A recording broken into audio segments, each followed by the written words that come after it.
Am I going to have a problem with you? Duly noted, sir.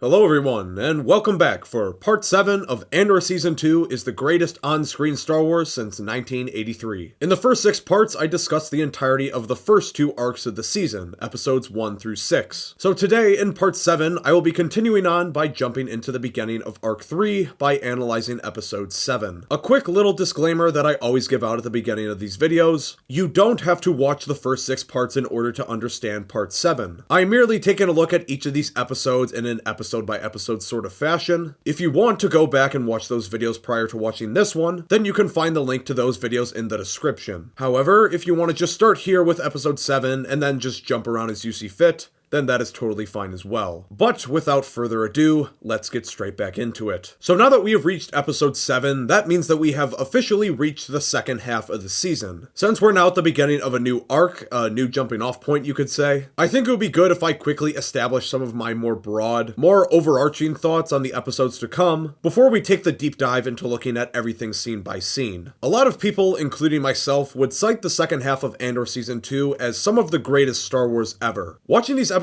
for the first time was probably the most enamored I had been by Star Wars since I was a kid or an early teenager. Although I did certainly enjoy the first 2 arcs, Arc 2 in particular I found to be great, I will absolutely acknowledge the fact that Arcs 3 and 4 raised the bar to a whole new level. This being the last quarter of the show when including Season 1, I think this is where the writing quality reaches its absolute finest. Arc 3 in particular for me, I would say slightly edges out Arc 4 for being the best group of episodes of the season. And on a second watch through, I think that largely has to do with the fact that Arc 3 really feels like the big payoff that the season has been building towards, and delivers a payoff that is so artistically well done. While Arc 4, which is certainly phenomenal in its own right, don't get me wrong, is a little more focused on tying up some loose ends as it relates to certain characters and storylines, while also giving us a smooth transition into Rogue One. And coming off the massive explosion that was Arc 3, combined with what I think was more than a 1-year time jump considering the events of Arc 4 happened a couple of weeks before A New Hope, not a year. The only slight nitpick that I'd give is it does feel a little removed from the rest of the season. More like an epilogue to the events of episodes 1 through 9, while also being somewhat of a prequel to Rogue One. It's some of my favorite Star Wars ever, but it didn't have the same momentum that was building and building going into it like Arc 3 had. And comparing the two with a broad brush, I think that's why Arc 3 ultimately takes the cake as the best, because the emotional tension and stakes of the narrative are at their highest. So, now that you understand some of my prerequisite feelings towards the upcoming episodes, let us dive straight into it. We have another 1-year time jump, landing us now in the year BBY2. We open with a Rebel transport as well as a pair of X-Wings making their way towards the famous tower that we all know, the Yavin 4 Rebel base. We saw it at the end of episode 2 in BBY4, but it looked completely abandoned then, but now has been settled for what appears to be a decent amount of time now, which seems right about the right time in the timeline. I know towards the end of Star Wars Rebels, the Ghost Crew had made their way towards settling at the Yavin base, which I believe was around the same point in the timeline, so the fact that the episode opens here not only makes perfect canonical sense, but also shows the growth of the rebellion has gone through in the year off screen. As the transport lands, we see a number of different Rebel soldiers exit the transport, including Willman, who the last time we saw was on a mission with Saw, but now seems to have gone off on his own and has made his way to Yavin. As Willman makes his way through the base, he walks through many encampment structures that appear to be in the construction process, further emphasizing the progression of the rebellion as time goes on that I touched on at the end of episode 6. It's clear to see that many different rebels from presumably many different factions in different places all over the galaxy are starting to congregate in this particular place. As the show goes on, you can feel the rebellion start to progress closer and closer to the organized and centralized rebellion effort that we see in Rogue One and the original trilogy. Cut to the forest, we see that Cassian and Bix have now settled in a hut. A somewhat similar vibe to Yoda's hut in the Dagobah Swamplands, but certainly a lot nicer. Cassian has sustained an injury on the back of his shoulder, a very large blaster burn to be specific, and it seems to be having trouble healing. Keep that in mind, because that will be an important detail later. Willman approaches the hut as Cassian and Bix stand on the porch, and the three are reunited for the first time in a while actually. In the show it's stated that he just got back from a long set of missions, episodes, so for them it's probably been weeks or months, but for us, the audience, we actually haven't seen this group all together in the same place since episode 3 in BBY4, so it's good to see the group all back together again. Since Willman has been gone for a long time, Cassian demands to know where he has been. Willman is hesitant to give a direct answer, but implies that he's been speaking with Luthen, and Luthen wants to know if Cassian is ready to work. Cassian does not seem very enthused by this revelation. It's clear by the dialogue exchanged here that Cassian as of recent hasn't been very close with Luthen. I can't say I'm surprised because the last time that we saw these two together, their relationship was at the worst it had ever been. They seemed to have reached a crossroads when it came to each of their respective priorities and modes of fighting against the Empire. It's clear now that Cassian is much more focused on serving the rebel congregation here. He no longer wants to serve as just another one of Luthen's puppets. And although Willman is here himself, you can tell that he still has much more of an attachment to Luthen than Cassian does. He is still ultimately subservient to him. This is displeasing for Cassian to hear, because he has grown as a character to the point where he realizes that Luthen's mode of operation can only go so far, and this is something that he tries to get through to Willman. Sure, the past couple or number of years, rebels have been fighting in small isolated groups, and it has made some progress, but they are never really going to pose any kind of major threat to the Empire at large unless they band together into one large force that can actually go toe-to-toe with the full weight of the Imperial military. While Willman doesn't deny that Cassian is wrong, he still doesn't fully trust everything that is going on here. All the new faces, all the people coming in and out. You don't truly know who's who and who's from where, if everyone can be trusted. It is certainly a lot different from Luthen's operation, which operated as a much more tight-knit circle. Before we return here, the show briefly cuts over to Gorman. Cyril walks out of his office building, walking through Palmo Plaza, and we see a large streak of smoke in the distance. As Cyril walks by, a number of different reporters are talking to cameras. The reporters provide the necessary exposition, but framed in a way that is shaped to be propaganda for the Imperials. But what we are able to deduce is that the Gorman front is growing bolder and bolder. The attacks against Imperial targets have been ramping up, especially over the past couple of months, and the city seems to be very on edge with the growing Imperial presence. A little foreshadowing for the future there. The local leaders are urging the public to remain calm, and the Imperial noose is starting to tighten. They've reinstated curfew requirements on all citizens and are blocking off areas of the city. Palmo Plaza in particular, since we can see it, is completely void of almost all citizens. It appears to just be Imperial soldiers, Imperial workers, and journalists. That's about it. In just a brief snippet, we're able to infer a lot. Since we've last seen the Gormans, disobedience and resistance are growing and growing to the point where the Imperials are taking harsher and harsher measures to try and prevent it. The Imperial noose continues to tighten as time goes by, and it only seems like a matter of time before something big happens. Back on Yavin, Willman tells Cassian that all the side runs he's been doing as of recent have been for Luthen, and he's been going to Gorman. And Cassian is confused why Luthen would care. This is what he wanted, right? If it goes up in flames, then it will burn very brightly, as per his words back in episode 6. He saw this as a prime opportunity for the galaxy to see a wealthy planet fighting back. And even if that means running a real risk of genocide committed against the Gormans, he's willing to see it happen so long as it means advancing his greater goals. Cassian is also confused as to why Luthen would want his help again as it relates to Gorman, which prompts Willman to take out a data tablet. He informs them that Dedra Miro is on Gorman as they speak. Willman has seen her in the time that he has been there. Now this isn't just any ISB supervisor, as we all know. This woman in particular strikes a nerve with the entire group. She was responsible for overseeing the death of Willman's father back in Season 1. She was responsible for overseeing Bix's torture back in Season 1. She oversaw the massacre of Ferrix, all three of their home planet. As well as she has been gunning for Cassian and Luthen for years now. The fact that she's there on Gorman, they know she's there and might be staying put for a while. There might not be a better opportunity to take out one of the most dangerous Imperials in the galaxy. Sure, taking her out might benefit Luthen cause it will get her tail off his back, but Cassian isn't stupid. He knows this isn't just about revenge, even though he doesn't want to admit it. All four of them have a mutual interest in seeing her killed. As well as from the bigger picture, taking her out would greatly benefit protecting the security of the secret underground rebel network. A network that, if she were finally able to uncover, could lead her straight here to Yavin, and the Rebel Alliance could be ambushed and destroyed before they could even blink twice. It's a little interesting though that Cassian is reluctant to admit that Willman has a point here. He tells him to calm down and check in at base, just completely brushing off what he just said. Willman is upset by this. As Cassian begins leaving the hut for a briefing, he tells Cassian that he acts like Luthen is the enemy, and Cassian, interestingly enough, says that would be easier. I think this signifies that Cassian has completely lost trust in Luthen. He's not sure if Luthen is trying to get him to go on this mission with genuine intentions of benefiting everybody, or whether he's just trying to manipulate him. And since Cassian has gotten to the point where he feels like he can't trust him, well, it might just be easier for him to think of Luthen as the enemy. Cut back to Gorman. Dedra gets on the line with Partagaz, and he relays a message that he was told to pass along to her from a meeting that just concluded between the Emperor and Director Krennic. The Imperials are going to go ahead with the original plan for Gorman. If you remember back to episode 1, the original plan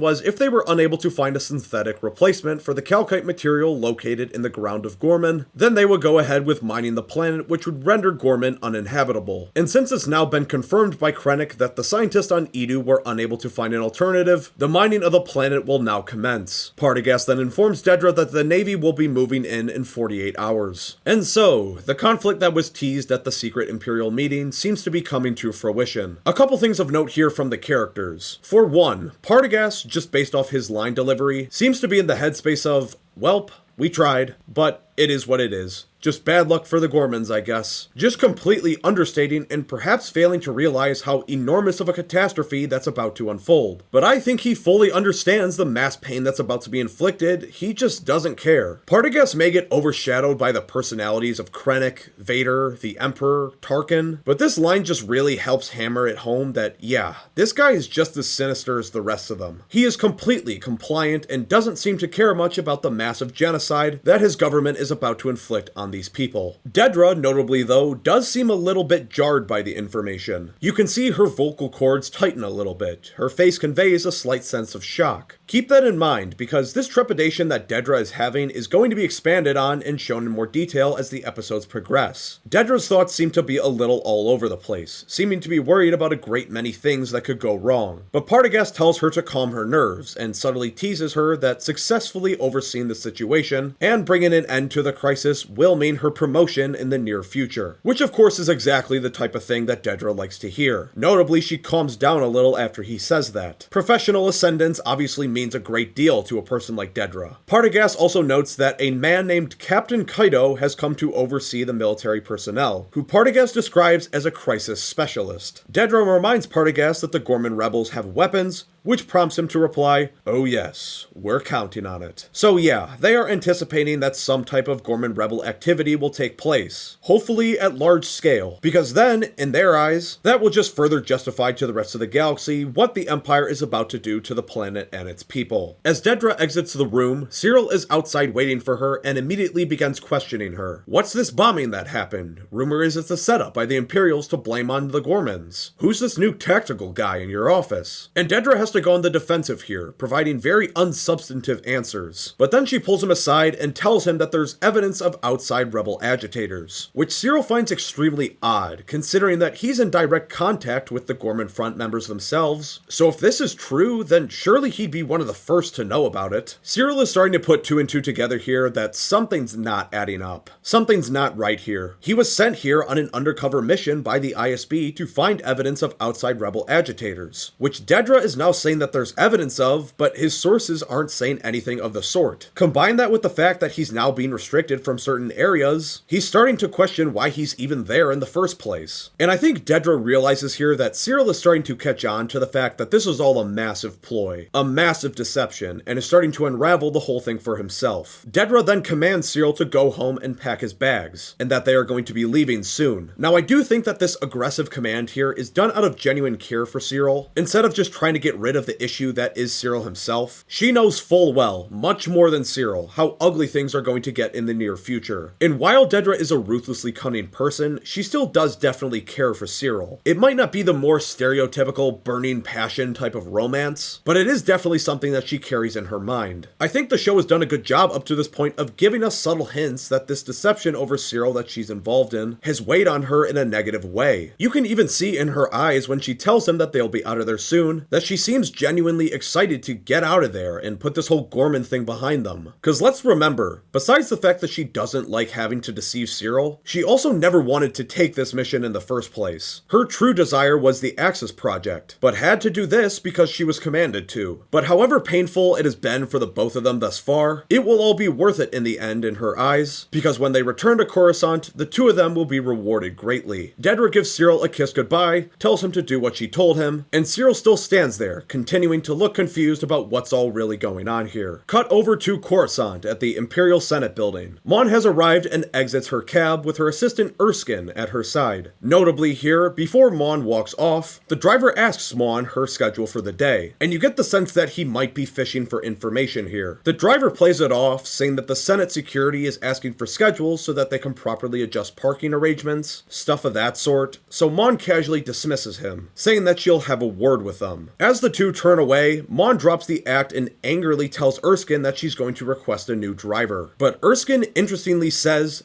don't. They might send someone smart, which tells me that they are both well aware at this time that they are being watched like hawks by the upper echelon members of the Imperial security and military. They can't trust anybody. Even her own driver may very well be a plant, and Erskine seems confident that he is a plant, just based off his dialogue. So the best course of action is for Mon to keep acting like she's oblivious that she's being watched, for her own safety. Because if the higher-ups see Mon and her radical, more critical views of the Empire becoming too much of a problem, well, we all know the measures the Empire is willing to take in order to remedy that problem. Inside the Senate building, as Mon makes her way to the chambers, Senator Orn, the senator from Gorman that we first met in the second arc, has been waiting to speak with her. Mon consoles him, trying to assure him that she's doing everything she can, and is even trying to raise a petition to bring before the Senate. However, they both fully well know that all the failed legislation that she's been trying to push forward hasn't been able to accomplish anything. Senator Orn isn't mad at her though, and actually is thankful that at least she was trying to make a difference. He has waited for her to arrive so that he could thank her. Notably here though, he's speaking in a tone that subtly suggests that this may very well be a farewell for the two of them. Senator Orn is well aware that Gorman is now reaching the point of no return. With the increasing numbers of rebel attacks, regardless of whether they're secretly being staged by the Imperials or not, it's not like the public knows that. Well, it's looking more and more likely that the Imperials are going to take drastic and ugly measures to quell this rebellion. It could even mean bad news for himself in the future, and I think he knows that. Orn offers a stark final warning to Mon that she needs to protect herself. A statement you can tell raises some fear in her eyes, and Mon walks off. Cut over to Gorman. At night, Dedra looks forebodingly over the city of Palmo. There is not a civilian in sight. It is completely swamped with Imperial guards. Meanwhile, the Gorman front have an underground meeting discussing the current situation. There have been some notable additions to the inner circle that we can see, including Thella, who was the bellhop from the hotel, as well as Lazine. The group argues amongst themselves what they should do going forward. Enza and Dylan aggressively challenge Rylance on his position that he thinks that they should peacefully resist going forward. They don't like that he keeps flip-flopping his positions. Oh, maybe we should fight, maybe we shouldn't. It isn't the characteristics of an effective leader. He is the one that started all of this anyway, and from Dylan and Enza's point of view, maybe he isn't the right, determined leader to fight and do whatever necessary to protect the Gorman people. Rylance retorts this by saying that he's learned just how good they are at letting the Empire provoke them. The group yell back and forth, everyone now seeming to be ganging up on Rylance, but Lazine silences them. Lazine offers a perspective that is neither against nor in favor of either of the two sides. He doesn't care, as he states, whether they fight or lay rose petals in the street. What he's learned is that the Empire has done an effective job at tearing them apart. The means by which they choose to resist the Empire, that isn't the most important part. The most important part is that they stay true to who they are, the Gorman people. Because if the Empire divides them against each other and takes away who they are, that is what will hurt them the most. Lazine here is essentially trying to appeal to their sense of planetary nationalism. They need to be united as the Gore in whatever they choose to do going forward. Cut back to Yavin. Cassian and Bix make their way into the rebel encampment outside of the palace. As they are walking in, simultaneously we see a large group of injured people gathering around a force healer. It quickly becomes clear to Cassian that that Bix has brought him here in order to see the Force Healer to try and heal his blaster burn that we saw earlier. Interestingly, Cassian seems very apprehensive to talk to this Force Healer because Marva apparently had a bad experience with the Force Healer a long time ago. It seems like Cassian at this current moment in time holds similar beliefs to what Han did in A New Hope. He thinks the Force is just a scam. It's a bunch of mumbo jumbo. Bix pushes back on him though, saying that just because Marva had bad experiences doesn't mean that the whole thing is a scam. They wouldn't be faking it if it never worked. Now, if my memory serves me correctly, this is the only time in the entire show that any type of Force-sensitive being is depicted on screen. And I like how the show chose to show us a different type of Force-sensitive being, expanding upon our understanding of what a Force-sensitive being can look like. Sure, there's a bunch of different stuff like this in the expanded universe and Legends material, but seeing it actually depicted on screen is pretty rare. This woman reminded me a great deal of Chirrut from Rogue One. Now, he didn't wield a lightsaber or possess the telekinetic abilities that are generally associated with Jedi, but he was very Force-sensitive nonetheless, having heightened Jedi-like senses of the world around him despite him being blind. And this woman is kind of similar in that regard. Sure, she doesn't have a lightsaber and doesn't have telekinetic abilities, but she's able to use her connection to the Force to heal people, an ability that took some Jedi's years or even decades to master, or in the case of Rey, just pulling it out of her ass when it was most convenient.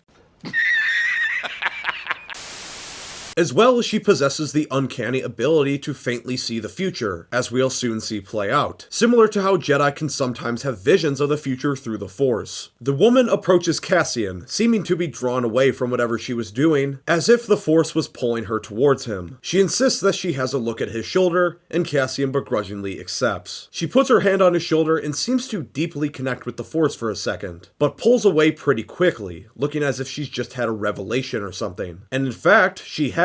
She can't put it into exact words, but she feels the weight of his emotions, the events that have shaped him. This is no ordinary man. He's meant for something, some greater purpose. Cassian doesn't like to hear this, however. Bix thinks it's because he's scared for some reason, and Cassian just walks off. Bix is intrigued, however, and stays behind with her, asking her exactly what she saw. And her response tells us that she's discovered through the Force that Cassian is going to be a very important man. Most beings, as she says, carry the things that shaped them. They carry the past. But very few carry as they go, saying there's a purpose to it. She foresees that Cassian will be a messenger, and that there's some place important that he needs to be. I think it's pretty clear to me that this is a foreshadowing of Rogue One, and Cassian's place in it. Of course, that's not explicitly said, it's up for interpretation, but just based on the words she says, the vague ways that she's describing his future and his ultimate purpose, it seems clear that she sees the messenger of something important that will come. And as we all know, alongside Jyn, they are the messengers that get the message of the Death Star plans through the planetary shield and in the hands of the Rebel High Command, which aids in the destruction of one of the most powerful weapons the galaxy has ever seen. It's scenes like this that are sprinkled throughout the show that serve as the frosting on the cake. Sure, it's not essential that this scene is here. The narrative would continue to make complete sense without it, but it helps make the narrative run deeper. What this Force healer is saying to her, alluding to this grander purpose for Cassian's life, is a large reason in part why Bix chooses to leave Cassian later down the line, because she is fully invested in and has full faith in the idea that the fate of the universe has a grander plan for Cassian, which she must now help aid in seeing come to fruition. His investment in her over everything she will come to realize is only going to hinder him from doing what needs to be done in order to help save the galaxy. But even beyond just being good character writing for Bix, I also love how it makes the end of Cassian's journey as a character in Rogue One that much more compelling now, because all the actions that he took in that film now feel more like a grand destiny that was the will of the Force. It feels very Star Wars-y in that sense. It makes the conclusion to Cassian's story that much more meaningful, because you know that this was the destiny that his whole life was leading towards. It's really good character building, and makes the grand journey that this character goes on extremely satisfying. So a really great and impactful scene here. Cut back to Gorman, we get a quick update. Enza walks through the streets of the city at night and is approached by Cyril, but does not look happy to see him. And I think that's to be expected. Back in Arc 2, the relationship between Cyril and the Gorman front was starting to trend in the right direction, reaction. From their perspective, Cyril seemed genuinely interested in helping address the issues that the Gormans were facing, and he was supposed to be their means of getting their opinions and concerns through to the Empire, since he works for them. But in the past year, things have only gotten drastically worse, so he has been effectively useless. Interestingly, Cyril tries to convince Enza that there may be a way out of this before things go too far. The difference here is you actually get the sense that he's genuinely interested in helping the Gormans, instead of playing this double agent scheme that he's been doing the whole time. Because, as we saw earlier, Cyril is starting to suspect that the Empire isn't telling him everything and they might be misleading him. I think he's starting to question his loyalties somewhat. He's never had anything against the Gormans, he's just been using them this whole time as a means of finding evidence of outside rebel agitators. But this greater purpose that he thought he was serving isn't adding up because he's found no evidence of the sort. It might not even be true. Regardless though, he tells Enza that his people are convinced that the Gorman front is being coordinated by outside agitators, and that they should put the blame on them, which might help loosen some of the tension towards the Gorman people themselves. Enza does not like hearing that, however, and gives Cyril a big ol' slap in the face. Now there is some interpreting and filling in the blanks that you have to do for what might have happened in the past year as to why Enza would slap Cyril in the face and why she's so mad, even disgusted seemingly by his presence. This is a pretty clear example in my opinion of just how thin the narrative had to be stretched in places in order to fit it all into one season. Because in the original plans for Andor, when it was slated to possibly be up to 5 seasons, the writers would have had episodes and episodes to build and build, showing us the progression of the downturn in their relationship in a more expanded and probably more satisfying way. But the general point that the scene was trying to accomplish and needed to establish for going forward is that the Gorman front no longer wants anything to do with Cyril, and clearly doesn't trust him going forward. Cut back to Yavin. Cassian looks in the mirror, looking intensely at his wound, and strangely enough, it actually already looks a little better than it has before, and his shoulder is moving a little easier. This notably leaves him a little perplexed, and right on cue, in walks Bix. Bix wants to know what happened, and what he felt when the woman touched him. Cassian seems a little confused, even a little angered that Bix seems so interested in this. Bix vouches for the woman, however, saying that she felt something that she can't put into words. This woman felt Cassian's presence from across a great distance. That's no ruse. The way that she describes what she felt when she touched him are some of the exact things that Bix has seen in her dreams. She's dreamed of Cassian being a messenger, just like she said. Bix doesn't exactly know what to make of all this or what exactly it all means, but has faith in the fact that it must be good. Bix embraces Cassian and hugs him, calming down his frustration. As the two hug, the expression on Cassian's face I think is very noteworthy here. He looks very intense, his mind appearing to be racing with thought. Although he doesn't want to admit it, maybe he's seriously considering at this moment that maybe there's something to all this. Something that he also can't put into words or fully understand what it all means. We, the audience, have an idea obviously of what it's alluding to, but it's interesting to see our characters process this vague information, not knowing what it all means for their futures. The next morning on Yavin, we get our first appearance of General Draven, who most of you probably recognize from Rogue One. He walks over to Cassian and Wilman's U-Wing and questions them as to what they're doing, as it appears that they're about to depart. A departure, mind you, that hasn't been cleared. Cassian tells Draven that he's going off on a mission of personal interest, but Draven is very displeased to hear that. He doesn't like that Cassian feels that he can come in and out so willy-nilly, as if this was some privateer outpost. He believes in the policy that those who enjoy the security of Yavin must proclaim their loyalties, the subtext being that Cassian works for them now. He can't be the Cassian of old for much longer, the soldier of Luthen. However, this isn't something that he's able to aggressively enforce yet. So although it's clear that we're edging closer and closer to the OT, the places and aesthetic are now completely familiar to that of Rogue One and the original trilogy. This scene serves as somewhat of a reminder that we still aren't quite there yet. The power structures, the military system, the normal means of operation at the base are still in their infancy, thus meaning some bending of the rules is still able to slip through the cracks, as we see here. This would never slide by the time we get to Rogue One. But regardless, Cassian talks his way around it, pretty much just ignoring what Draven is saying, but Draven warns Cassian that the days of coming and going like a privateer are nearing their end. And the more tight-knit military operation that won't let stuff like this slide, well, those days are near. Cassian and Wilman take off, depart from Yavin 4, and are off to Gorman. So cut back to Gorman. Imperial reinforcements have arrived on the planet. Squads of Imperial army troopers, to be specific. Notably, the troopers look very young and inexperienced. Dedra even makes a comment about this, saying that they look like children. Captain Kaido tells the new men to fall in, and tells tells the commanding sergeant to get the men ready for presentation. The sergeant makes a fleeting joke, which Kaido takes offense to. He approaches the sergeant, stares directly in his face, and asks him if he's going to have a problem with him, giving us our first bit of characterization for Kaido. This man is a complete hardass. He is not the type to fuck around at all. The sergeant takes note of this, and the men march off. Cut back to the U-Wing. Cassian and Wilman have already arrived on Gorman and are flying in low. It is a bit convenient narratively that they chose to cut in here, because you would think that since there's such a large Imperial presence here now, that they might have some difficulty getting into the planet without being spotted by some Imperial sensors, but they chose not to show it. It isn't necessary by any means. We of course can fill in the blanks for ourselves, but it could have made for another interesting scene. The two fly their way through the Gorman Mountains and presumably land somewhere. Back on Yavin, as Bix sits at her table, having a cup of joe, Vel, who we now know has also made her way to the Yavin base sometime in the year off screen, comes by to have a chat with Bix. Bix assumes that Vel has come by to talk to Cassian, but no. Actually, Draven and Dodonna sent Vel specifically to talk to Bix. Surely they know how much Cassian cares about Bix, so perhaps getting through to her will help getting through to Cassian. Vel speaks plainly. Cassian is a leader now. They see the potential in him, are on the verge of promoting him, but then he goes off and does things like this. Times are changing. The rebellion is growing. They aren't just a bunch of scattered groups running around the galaxy anymore, like Vel and Cassian were during the Aldani heist 3 years ago. They are building something bigger here, a real army. Something that can actually hope to take on the awesome might of the Empire. But in order for that to work, discipline is required, an area that Cassian still seems to be lacking in. And considering how much everyone has sacrificed to be there, that doesn't seem like too much to ask for on his part. I think Bix knows that what she's saying is true. Yes, Cassian is a little reckless at times. He very much likes doing his own thing. But Bix makes sure to tell Vel that he'll be there when they need him, because ultimately, that's the type of person that Cassian is. Vel acknowledges this, saying that she'll pass that sentiment along. Back on Gorman at night, Cassian gets his first look at the heightened restrictions on Gorman. It wasn't nearly this bad when he was here a year earlier. Wilman tells Cassian that Dedra is usually seen once or twice a day on the plaza. Cassian also asks about the thickness of the glass, wondering whether or not it'll take 1 or 2 shots to penetrate it, which makes it pretty clear to us that their plan as of right now to assassinate Dedra is to take a shot from a distance when they get the chance. The two then decide to split up. Wilman goes off with Dylan, and Cassian once again enters the same hotel that he stayed in before. And upon entering and walking to the front desk, the same bellhop, Thella, who helps settle him into his room, greets him at the front desk. Initially, I don't think Thella recognizes him, but we'll see as the scene goes on. That changes at some point during their dialogue exchanges. As Cassian tries checking in, he runs into a problem. He's not on the approved Imperial journalist list. Cassian casually plays it off, saying that he just got in and didn't want to risk violating the curfew. However, the other receptionist next to Thella tells Cassian that she'll have to report it, as per Imperial requirement. He'll have to get it straightened out in the morning. Cassian nods in understanding, and the woman walks off to check on something off-screen. When it's just the two of them left in the immediate vicinity, Thella tells Cassian, making it very clear to him that she will report it. You can tell by the way that Thella is speaking here that he's warning Cassian. He likely remembers who he is by now, and has probably put 2 and 2 together, that he is some type of rebel, since he checked into the same hotel room 2 different times now, under 2 different identities. That's something that a rebel would do if he's visiting the same hostile place more than once. Cassian takes note of this, and when Thella tells him that they turn over the guest list each afternoon, Cassian simply replies with, "Good to know." So if Cassian wants to avoid any type of run-in with the Imperials, since they'll probably track him down for questioning considering that this fake identity isn't an approved Imperial journalist, then he's gotta be done with the assassination by that time, or find an alternative means of lodging, preferably something secret since they'll be looking for him. Thella also says, "You know the way," with a smile on his face as Cassian walks off, just further emphasizing that he knows who he is by this point. Cassian enters the room, and it hasn't changed a bit. The suite directly overlooks the entirety of the plaza, making it a prime location for a sniper to carry out an execution. Cut over to the underground with the Gorman front. Wilman has arrived. It's subtle, but it's pretty clear here that Wilman has some history with them, in particular Drina. That will be important later, so remember that. He fiddles with the radio, making sure that he's able to connect with Cassian, and it does in fact work. Willman gives some updates and directions to Cassian, speaking in the rebel code that they are used to doing. The standard precaution they always do just in case someone somehow is listening. After the call, Cassian then opens his suitcase, revealing the many broken down pieces of a blaster rifle. He takes the scope to examine the ISB office across the plaza, but upon approaching the window, he notices that his room is surrounded by stormtroopers the level above him. This is problematic, considering that his original plan was likely to shoot Drina from this spot in his room. But he's going to have to change the plan on the fly now, assuming that the stormtroopers stay put on guard there, and assuming that if he wants to avoid his shot being a suicide shot, because if he does shoot from there, the stormtroopers will be able to see and most definitely hear where the shot came from, since they're so close, and his room will be surrounded very quickly. In that case, he's going to need to change positions now. Cassian continues looking out the window, pondering what he's going to do now, and the episode ends. So taking a look at the episode as a whole, compared to the first 6 episodes, I think this slightly edges them all out to be the best of the season so far. While it isn't the most substantive in terms of plot points, it's more so story beats and characters interacting with each other. I think it is really valuable for further developing our characters, continuing to show us the constant evolution of the rebellion, as well as alluding to the events that are to come later in the timeline in a very mystical and thought-provoking way. The Yavin section is my pick for my favorite parts of the episode. Seeing Cassian and Bix here, starting to turn a new leaf and starting a new chapter of their lives here on Yavin, seemingly free of Luthen's grasp, but ultimately for Cassian to fall back into his older ways, shows us that he's close to reaching the point that we see him in Rogue One, but still hasn't got there yet. He still can be a little reckless and isn't fully disciplined to serving the Yavin rebels, which at this point I think you could consider the main rebel faction. The scene with the Force Healer I also enjoyed quite a bit. I love that the show is exploring new territory as it relates to the Force and how its power can manifest in different beings. This is the only scene in the show in which the Force is really present, but does such a good job of establishing a mysterious tone to the scene as it relates to the Force. It's been a really long time in the live-action realm, probably since The Empire Strikes Back with Yoda, that we've really felt the mystic nature surrounding the Force. That's something I feel that Star Wars has lost as of recent. The Force just feels like a mechanic instead of a mysterious force of nature that it is. But besides that, the scene also adds a great deal of depth and meaning to Cassian and Bix's characters, their dynamic going forward, and the journeys that they go on as we see play out in the episodes to come, as well into Rogue One. The Gorman section, while getting the least amount of time, I do think makes the most out of what it's given. In particular, when we look at the Gorman front scene, it does a good job at showing us how the group has changed over the course of the past year. What was once an extremely eager, almost impatient group that truly believed that they had the potential to make change, has now started to become very angry as the situation is becoming worse and worse. There's not a ton of new character development, but seeing how the Imperial's grasp over the planet is really starting to tear the Gormans apart gives us a good sense of how the general mood of the conflict has been as of recent. It still isn't clear how they should continue going forward, because the more they fight, things only seem to be getting worse. It's the biggest dilemma they've faced thus far. And finally, the Imperial sections, while not the main focus of the episode, I'd say were still very compelling in the time that they had. The Dedra-Cyril dynamic is really starting to reach an interesting place, because Dedra is starting to clearly become a little uncomfortable with everything that is going on. It's not like you get the sense that she's going to disobey orders or anything, but having to go on the defensive with Cyril, desperately trying to cover up what's really going on, is a change in the normal power dynamics that we've become accustomed to seeing by this point with this relationship. Cyril is really starting to question what is going on here, and whether the thing that he's serving is what he always thought it was, or if it's something different entirely. This definitely starts to come into focus when we see the end of his character in episode 8. And also, I did quite like the scene between Mon and Senator Orn. It illustrates very effectively how the issue that they are fighting for has gotten more glim and less promising to be solved over the past year. What was once an annoyance that they believed, in particular Mon, could be solved with enough effort and convincing, has now turned into a hopeless situation. Senator Orn has accepted his fate and essentially says his goodbyes in thanks and preparation for whatever dark days may be ahead for himself and his planet. Also, when you extrapolate it out to the Senate as a whole, it also serves as a foreshadowing of the dark days ahead for the Imperial Senate. All in all, I'm going to give episode 7 an 8.5 out of 10. Our first superb episode of the season. And that's just about going to wrap up my thoughts for today. Before you go, if you've made it this far and you've enjoyed the video, then do me a favor by leaving a like and hitting that subscribe button. It helps out the channel a lot, so any support would be greatly appreciated. Also, be sure to take to the comments below and let me know some of your guys' thoughts on episode 7. Did you enjoy it as much as me? Perhaps not? Also, if you have any thoughts on the entirety of the third arc, or just Andor Season 2 as a whole, then please feel free to leave those thoughts as well. As always, I will be interested to hear what you guys have to say. But anyways, that's all I got for today.